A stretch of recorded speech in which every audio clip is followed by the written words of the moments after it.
জেগে দেখে আমার বাইজিৎ পানির গ্লাসটা হাতে করে নিয়ে সারা রাত্রি জেগে আছে। মায়ের ঘুম ভেঙে গেল, তাহাজ্জুদের নামাজের সময় হয়ে গেল, রাত্রি 3:30 বেজে গেল। মা ঘুম থেকে তাকায় দেখে আমার বাইজিৎ পানির গ্লাস হাতে করে নিয়ে দাঁড়িয়ে আছে। ডাক দে বলে, বাইজিৎ তুমি কি ঘুমাও নাই?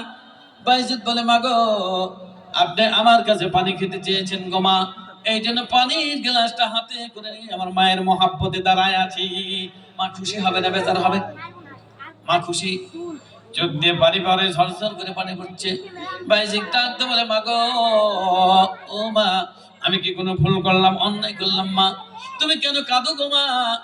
বাইজিদের মা বলে, বাইজিদ রে তুমি কোনো ভুল করো নাই, অন্যায় করো নাই, তুমি মায়ের মহাব্বতি আজকে পানির গ্লাসটা হাতে করে নিয়ে দাঁড়ায় আছো। আমি এত খুশি হয়েছি, এত খুশি হয়েছি, আজকে খুশির কারণে চোখের পানি ধরে রাখতে পারি না। সুবহানাল্লাহ বলবেন না? সুবহানাল্লাহ। অনেক সময় মায়েরা